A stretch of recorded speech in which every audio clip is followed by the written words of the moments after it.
One of the most controversial things that you can say in Jiu-Jitsu is that belts don't matter. I've said it, pros say it, and many other influential figures say it's just meant to keep your gi closed. But why? Let's look back. Why are belts even a thing? At the core level, belts existed to show the difference between students and professors. This seems like a pretty obvious and great idea. It's easy to understand who to listen to and who has more knowledge. But in 1967, the Jiu-Jitsu Federation led by Elio Gracie established the belt system that we know today.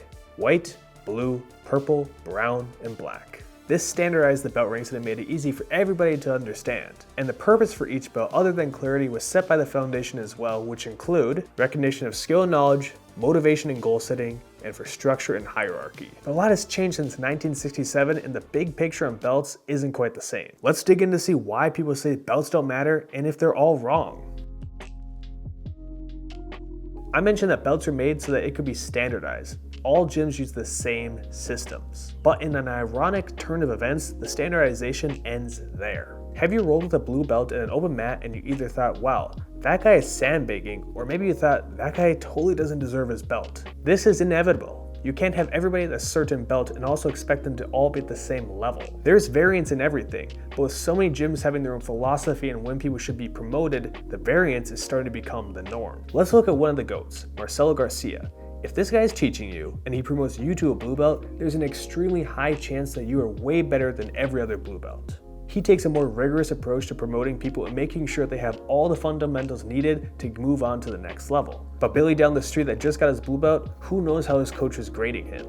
With belt variants like this, a blue belt tournament could consist of Greg from accounting with 3 kids, an 18-year-old with 12 years of jiu-jitsu experience, and a college wrestler that was promoted with 6 months of training. And this is one of the reasons why people say belts don't matter. You can't properly assess skill level just because of color around their waist. Even as a black belt, when I'm doing no-gi, I'm constantly guessing other people's ranks wrong. I have no idea what their belt is based on how they roll.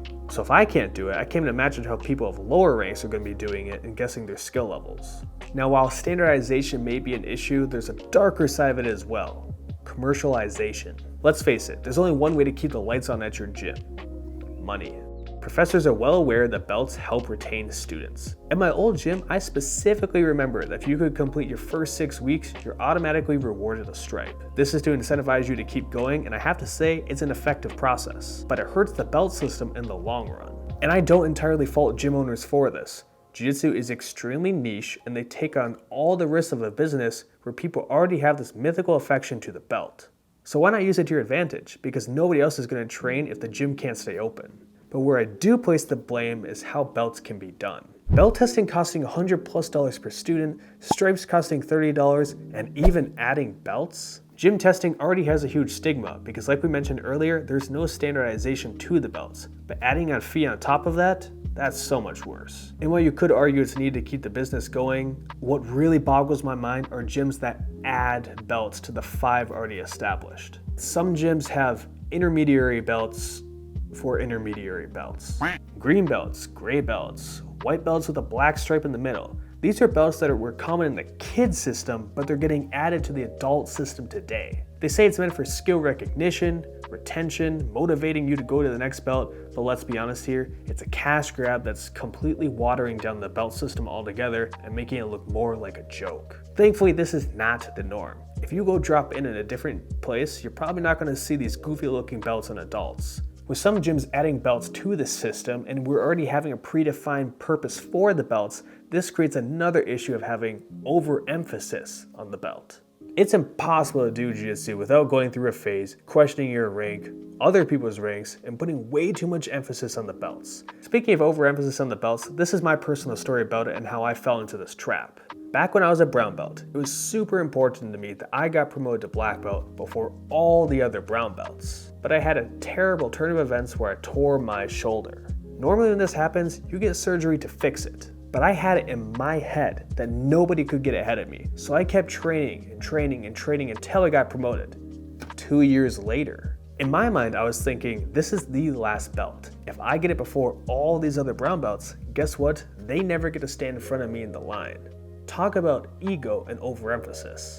Now that I have been a black belt for a few years, I think back and how that didn't matter at all. I should have just fixed it instead of tapping every time someone touched that arm. And that's just one example from me, but I know there are millions of stories out there where people are just way too focused on the belt, which creates another issue where people think they're superior just because of their rank. I mean, the entire system is based around students and instructors, but just because someone is a higher belt doesn't mean they're even remotely a good person. In fact, there may be a strong correlation with being a black belt and being a giant douchebag on social media with absolutely no moral compass. Being good at Jiu-Jitsu has no impact on how good you are at other aspects of life.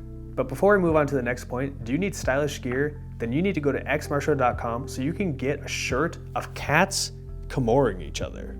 Xmartial.com is a Jiu-Jitsu apparel company offering you the best merchandise possible. They've got rash guards, gis, shorts, and all sorts of apparel that you can check out at Xmartial.com.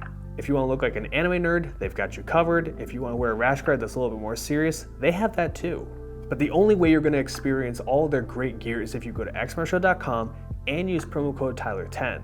It's my personal code that'll save you some money and you're going to look extra stylish on the mats. So what are you waiting for? Go to Xmartial.com with promo code Tyler10 and pick up your favorite gear. Now we just talked about overemphasis, and this next point kind of lends itself to it, but it's burnout. Jiu-Jitsu from white to black belt is a really long journey.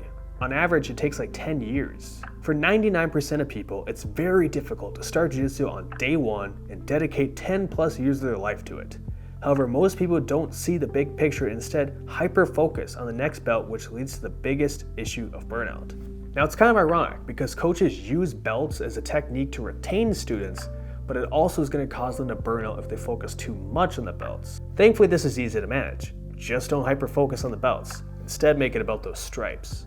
Now personally, I've said, and I still say, that belts don't really matter, but I've been changing my point a little bit. While there are a lot of issues with belts, they're also not going anywhere, and I understand the students love to see their accomplishments. I don't think you should be hung up on the belts, but I also can't deny that it felt great when I finally was able to get my black belt after so many years of training and grinding through the sport. And I want to see the same feeling of accomplishment and pride that I had at one point with students that train under me or with other people watching the video.